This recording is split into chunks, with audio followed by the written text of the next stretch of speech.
Now these are some of the images I took many, many years ago, 40 years ago almost. Close-ups of the Grassy Knoll area where the president was shot. Now some people can claim these are just lights and shadows, but some people claim a lot of Kennedy things. was first wounded. All I can tell you is these are just pure magnification. Photo analyst Bobby Hunt. It is a black shape, apparently the head and shoulders of a man. In the region of the, what we'd call the face, there was some pink tones, purported to be flesh tones. And there was also an object which looked like a rifle with a flash suppressor or a nozzle on the rifle. But we concluded that this was a human being. That conclusion was derived from the enhancement and from some color That's their close-up. This is my close-up. Visible flesh tones of the object. We did not conclude, however, that that was a rifle. We simply said it was consistent with a blur induced by the motion of the photograph.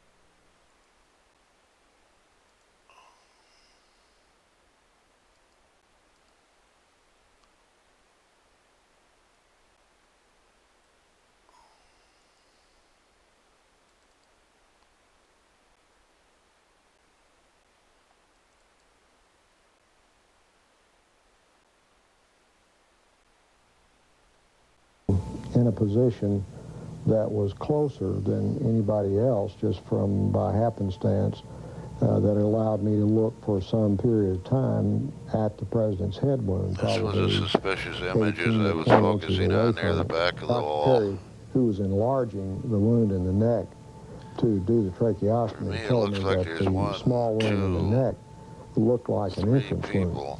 The head wound that I saw was a very large wound in the right posterior part of the head. Well, where did you think the shots had come from? What did you think?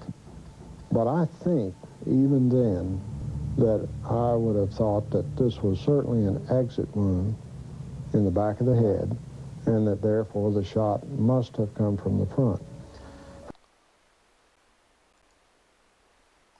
I viewed the autopsy pictures. They had the frontal part of the cerebrum here in the skull. Another one of my close-ups I found many years ago. I think they pulled the skin back up over this wound. That's the only thing I can postulate, because the back of his head was gone. This was They claim there was a big hole in the top of the head. 9 to 10 centimeters across. When we zoom in on the Mormon photo, we see something different here. Right where the Dallas doctors described it. The large hole is at the front of the head. See something else. This is just almost a personal a question. Are you so what we're dealing with here is just pure forgery of the autopsy. At President Kennedy somewhere from the front? Yes. Are you equally comfortable, or are you not comfortable with the notion that there is forgery of some sort in the official documents of this? I feel there probably is. I certainly could not be held down to saying exactly how that is, or even approximately how it is, perhaps. But I feel what they always have claimed, this looks like an exit wound. Some kind of attempt to cover up what was going on. Let me show you, to my best recollection, what the wound looked like to me that day in trauma room 1. Before each doctor looked at the photos, he described the wounds he had seen back in 1963. I could see the president's head wound quite well, and I was probably looking into a wound that was on the lateral or the side part of the head and the back part of the head. It would be this portion of the head right here. As I remember, they've managed to move that wound all over the head. Wound, big deficit in his skull and the temporal parietal area.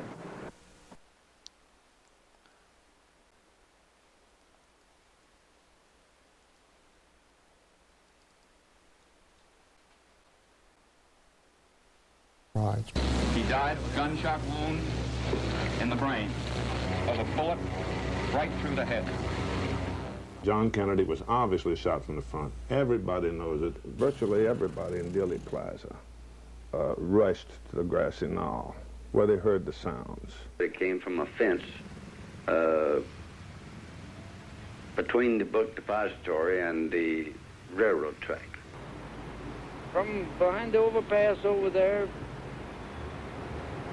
triple overpass. Right over about 20 or 30 feet from the other end of that little picket fence. And it sounded like it came from the left and in front of us, towards the wooden fence. And there was a puff of smoke that came underneath the trees. We all four seen about the same thing as the shots. The smoke came from behind the hedge. And then as the car got directly in front of us, well, a gunshot apparently from behind us hit the president side of the temple. Do you think the first gunshot came from behind you too?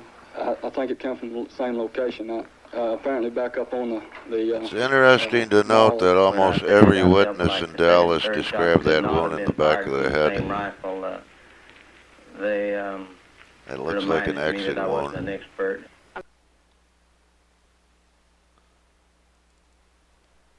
So what is this image again? The exact moment the fatal bullet struck the president in the head. Right here. Some believe that one of these shadows may be an assassin standing behind the fence. Lee Bowers, a railroad employee who was working, fatal bullet struck the president in the head. Some believe that one of these shadows may be an assassin standing behind the fence. View of that. Just pure magnification. So now it didn't look like much. Some believe that one of these shadows may be an assassin standing behind the fence. As you can see, I was taking extreme close-ups of that many years ago. One of these shadows. This blob right here, that doesn't appear to be like much. Just, well, anyhow, I was taking a lot closer look here.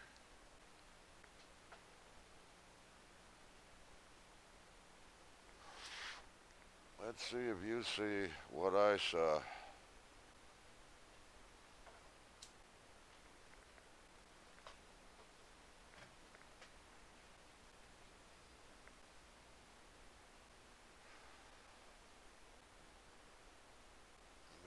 Beginning to see a face here. What really caught my eye was this upside down stripe here. I couldn't figure out what that could have been. So I was looking a little closer. So that's a little closer up of that image right here. As you can see, this is on the, this is picked up on television as they zoomed in on the Mormon photo. This was in a book, double page enlargement.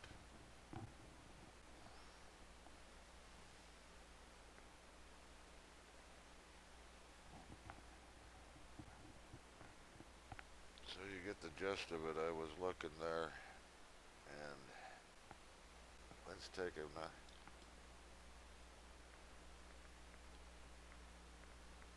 So it was after I found that I decided to look closer at the president extracted from that. And when I discovered those images in the back on the head. How about a colorized version?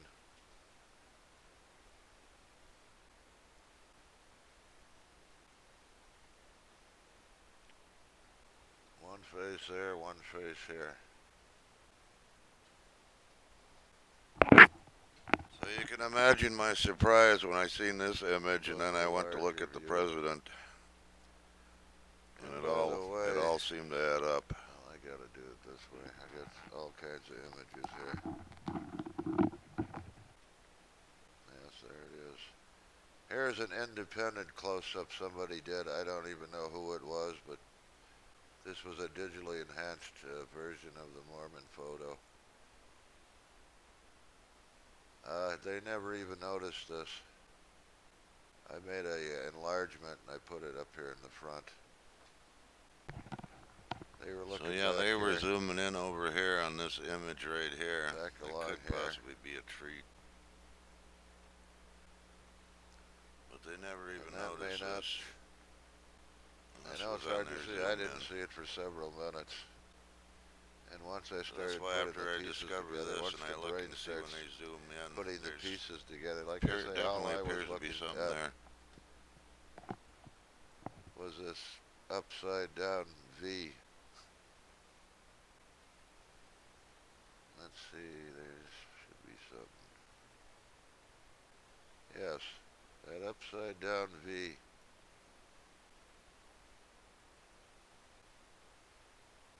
And then I noticed there were a few others. There was this, what appears to be a circle here, just above that. And then I started putting the pieces together. You start seeing the faces. Once you start seeing the faces, understand this is the left arm.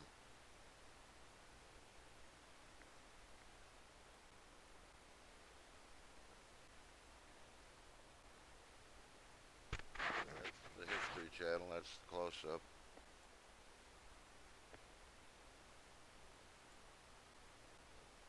Again.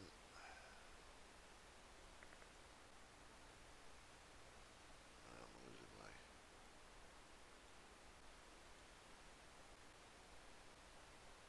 Where's the color?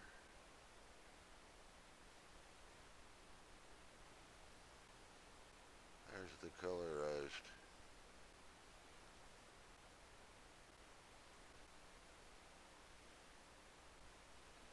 So there's definitely something very unusual there, to say the least.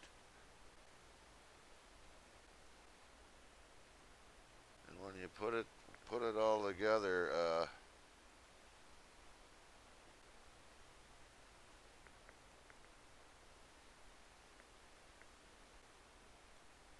can find that one again. Well, anyways, here's an even more extreme close-up. Let me see if I move that in a little.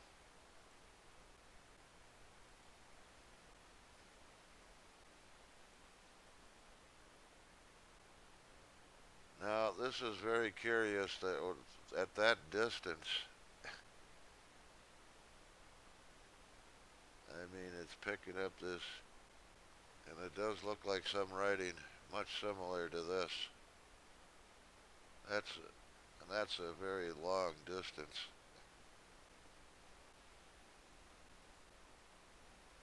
But anyways, I can't get this to work.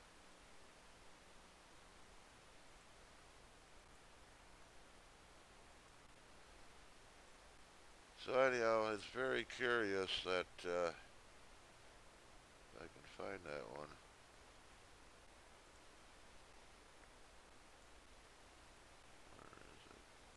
It's very curious that you'd have two images like that found in this one photograph.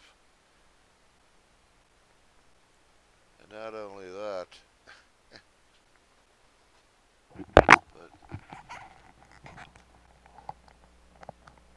an image like that also. Now, anyone who image over here on the right was found by Jack White and Gary Mack about the same time I found this image, but they got... And as far as I'm concerned, this makes more sense than it showed up on The Men Who Killed Kennedy, and I thought it was going to be this one, and nobody ever knew. I had this image when they released this. So not just one, but two. Very curious.